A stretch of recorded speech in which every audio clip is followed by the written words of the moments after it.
দিতেই হবে, এই জবাব তোমায় দিতেই হবে। এই স্বাস্থ্যমন্ত্রী তোমায় জানাই ধিক ধিক ধিক্কার। যত কম বলা যায় অভিষেকের সম্বন্ধে ততই ভালো। ওকে কেউ স্টপ করতে চাইবেও না। কে হোকে হরিদাস। নমস্কার, আপনারা দেখছেন হাউ দ্য ইন্ডিপেন্ডেন্ট মিডিয়া, সঙ্গে আমি সুমিত।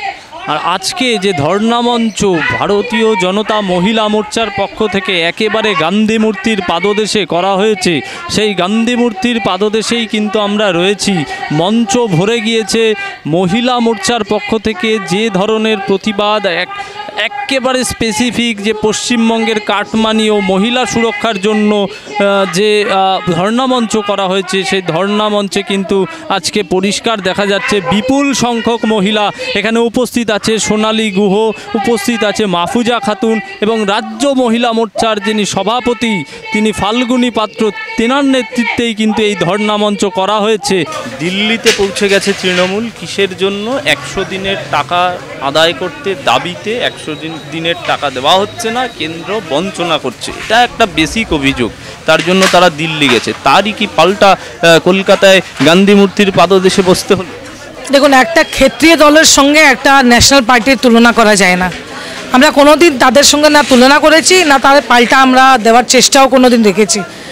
কিন্তু এটা তো ঠিক যে পশ্চিমবাংলার মানুষ আজকে যে কেন্দ্রীয় প্রকল্পের টাকা এখানে 9-6 করেছেন, ব্লক স্তর থেকে শুরু করে প্রত্যেকটা স্তরে, নিম্ন স্তর থেকে উচ্চ স্তর পর্যন্ত তৃণমূলের সমস্ত নেতা আজকে 11-12 বছরে যেভাবে ফলে উঠেছে, তো তার প্রতিবাদে আমাদের আজকে এই আন্দোলন আছে। আর এই আন্দোলন করার জন্য আজ থেকে ভালো দিন আমরা আজ পাচ্ছি না, যেখানে মহাত্মা গান্ধী দেশকে সত্যতা, দেশকে অহিংসার সন্দেশ দিয়ে গেছেন, তার আদর্শকে মেনে আমরা আজকেই স্বচ্ছতা করার জন্য, ভারতবর্ষের স্বচ্ছতার সাথে সাথে পশ্চিমবাংলাকেও স্বচ্ছ দুর্নীতি মুক্ত করার দাবিতে আজকে আমাদের এই আন্দোলন আছে। দেখুন, অভিষেক ব্যানার্জির কোনো কথার উত্তর আমরা দেব না, ঠিক আছে? ওনারা যে দুর্নীতি করেছে সেই দুর্নীতির জবাব দিক, আমরা সেই বিষয়ে পূর্ণাঙ্গ তদন্ত চাই। কোটি কোটি টাকা খরচ করে দিল্লিতে মোচ্ছব করতে গেছে উনারা বলুন, এখানে যে পরপর ভোটের পরে মানুষগুলো মারা যাচ্ছে, একের পর এক খুন হয়ে যাচ্ছে, বিজেপি মহিলা কর্মীকে পিটিয়ে মেরে ফেলা হচ্ছে, অ্যাসিড হামলা হচ্ছে, রেপ হয়ে যাচ্ছে, তাদের কবে দেখবে? তারা বাংলার মেয়ে নয়, তারা বাংলার ছেলে নয়, তারা ওনাদের ভোট দেয়নি। তো এই যে মেকি অভিষেক বন্দ্যোপাধ্যায়ের কোনো কথার জবাব আমরা দেব না। গান্ধীজি ছিলেন স্বচ্ছতার এবং সততার প্রতীক, সেই হিসেবে আমরা আজকে বসেছি যে আমাদের রাজ্য থেকে এই দুর্নীতিবাজ সরকারকে হটাতে হবে এবং কেন্দ্রীয় সরকার যে প্রকল্পগুলোর টাকা দিচ্ছে, নির্ধারিত প্রকল্প অনুযায়ী প্রকল্প পিছু যে টাকাগুলো দিচ্ছে, সেই টাকার সদ্ব্যবহার সার্টিফিকেট দিতে হবে, যেটাকে ইংরেজিতে বলে ইউটিলাইজেশন সার্টিফিকেট। উনি ইউটিলাইজেশন সার্টিফিকেট দেবেন না, উনার অর্থমন্ত্রী বা মাননীয় মুখ্যমন্ত্রী যাবেন না নীতি আয়োগের মিটিংয়ে, কোনো হিসেব উনি দেবেন না। এটা তো মামার বাড়ির আবদার না যে মামার কাছে গিয়ে চাইলাম আর মামা টাকা দিয়ে দিল, তা তো হবে না। এটা সরকারি টাকা, সরকারি নিয়মকানুন মেনে নিতে হবে, সরকারি নিয়মকানুন মেনে টাকাটা এখানে খরচ করতে হবে এবং সরকারি নিয়মকানুন মেনে ইউটিলাইজেশন সার্টিফিকেটটা দিতে হবে। উনি যা টাকা পেয়েছেন 2011 সালে মুখ্যমন্ত্রী হওয়ার পর আজ পর্যন্ত কোনো টাকার হিসেব তিনি সঠিকভাবে দিচ্ছেন না। যারা চাকরি প্রার্থী, যারা প্রতিদিন এক এক করে বঞ্চিত হচ্ছে, গান্ধী মূর্তির পাদদেশে যারা এতদিন ধরে অবস্থান বিক্ষোভ করছিল, তারা সবথেকে বঞ্চনাকারী। সুতরাং সেদিক থেকে দেখতে গেলে কেন্দ্রীয় টাকার পরিপূর্ণ হিসাব না দেওয়া এবং সবথেকে বেশি যেটা ক্ষতিগ্রস্ত সেটা হচ্ছে আমাদের পশ্চিমবঙ্গের ছাত্রছাত্রীদের জীবন এবং চাকরি প্রার্থীদের জীবন। আমার মনে হয় না এর থেকে বেশি কিছু বঞ্চনার হতে পারে। না, এখানেই প্রশ্ন উঠে যায় যে চুরি দুর্নীতির অভিযোগ হচ্ছে, কিন্তু বারবার ডাকা হচ্ছে, বারবার ডাকা সত্ত্বেও ধরা পড়ছে না।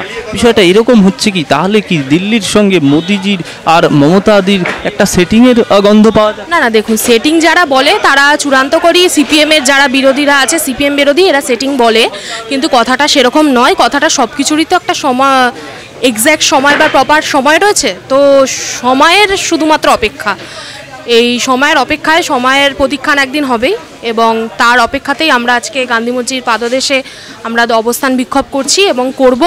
এবং আজকে পশ্চিমবঙ্গের নারীদের অত্যাচার এবং শারীরিক অত্যাচারের প্রতি এবং চারিদিকে ধর্ষণ এবং খুনের বিরুদ্ধে আজকের আমাদের এই অবস্থান বিক্ষোভ। তো এই সমস্ত সেটিং টেটিং যারা বলে তারা সম্পূর্ণই সিপিএম বিরোধী যারা করে তারা বলে, কারণ তাদের তো অন্য কিছু করার ইয়ে নেই, তারা বিক্ষোভও করে না, ধর্নামঞ্চেও বসে না, কিছুই করে না। সুতরাং যারা আমরা করছি বিজেপি বিরোধীরা তাদের ক্ষেত্রে এক একটা করে এটা স্ট্র্যাটেজিক্যাল প্রশ্ন।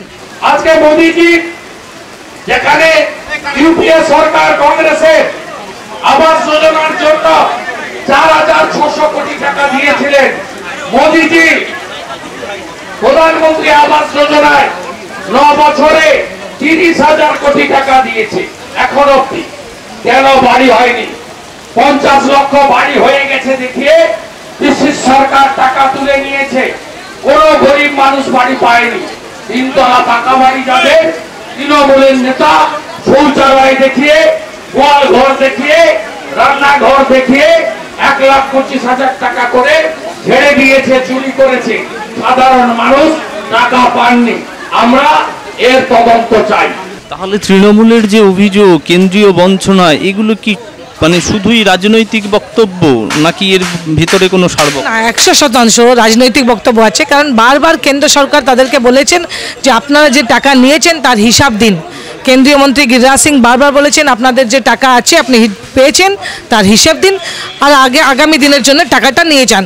কিন্তু একটাই কথা, এখানকার মুখ্যমন্ত্রী সাধারণ মানুষকে বঞ্চনা করে কোনো হিসাব দেওয়ার জন্য রেডি নেই, কারণ উনি জানেন যে কোনো হিসাব তাদের কাছে নেই। প্রতিদিন কেন্দ্র সরকার কোনো না কোনো প্রকল্পের টাকা কোটি কোটি টাকা এখানে পাঠাচ্ছে।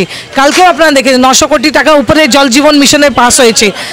এটা কেন্দ্র সরকার বঞ্চনা করছে না, এটা রাজ্য সরকার এখানকার সাধারণ মানুষকে বঞ্চিত করছে, লাঞ্ছিত করছে, এবং সেই শোষিত মানুষের সঙ্গে আমাদের আন্দোলন আছে, তার অধিকার দেওয়ার জন্য আমাদের আন্দোলন আছে। যখন আমরা প্রশ্ন করেছিলাম তৃণমূলের অরূপ চক্রবর্তীকে স্পোকপারসন, তারা বললেন, অভিষেক ব্যানার্জি তো বলেই দিয়েছেন, no one can stop us. The less said the better, the least said the better. যত কম বলা যায় অভিষেকের সম্বন্ধে ততই ভালো। ওকে কেউ স্টপ করতে চাইবেও না। কে ওকে? হরিদাস বলছে যে আমাকে বারবার ডাকা হচ্ছে এবং 7-8 ঘন্টা চুরি করেছে তাই ডাকা হচ্ছে। আমাকে তো ডাকছে না, ওনাকে তো ডাকছে না, ওনাকে তো ডাকছে না, ও চুরি করেছে তাই ডাকা হচ্ছে। ও তাহলে রক্ষা কবচ নিচ্ছে কেন? কিসের ভয়? অ্যারেস্ট হয়ে যাবে? এই যে কাটমানি এবং নারী নির্যাতনের বিরুদ্ধে যে প্রতিবাদ সভা হচ্ছে, আগামী দিনে যদি এগুলো বন্ধ না হয় আপনাদের পদক্ষেপ কি বৃহত্তর হবে? আমাদের এই পদক্ষেপ চলছে, এই পদক্ষেপ আরও যতদিন যাবে সেটা বৃহত্তর হবে, আরও জোরালো হবে।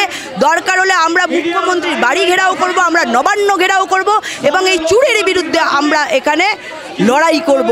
আমরা একসাথে সবাই মিলে মহিলা মোর্চা আমরা এদের এই দুর্নীতির বিরুদ্ধে এদের মুখোশ আমরা খুলে দেবো। না না, এই দুর্নীতির অভিযোগ হচ্ছে এবং অভিষেক সেখানেই বলছে দুর্নীতির অভিযোগ হচ্ছে, কোনো এফআইআর হচ্ছে না, কোনো চার্জশিট দিচ্ছে না, এবং সেক্ষেত্রে আমাকে বারবার হেনস্থা করা হচ্ছে, জেরা করা হচ্ছে, আমাদের কেউ থামাতে পারবে না। আরে চকলেট বয় অনেক কিছু বলে, চকলেট বয় তো উনি বোঝেন না। একটু দেখতে থাকুন।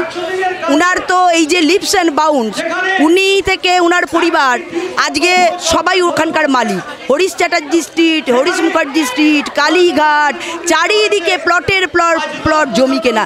সাদা চোখে দেখা যায় কে দুর্নীতি করেছে আর কারা দুর্নীতি করেনি।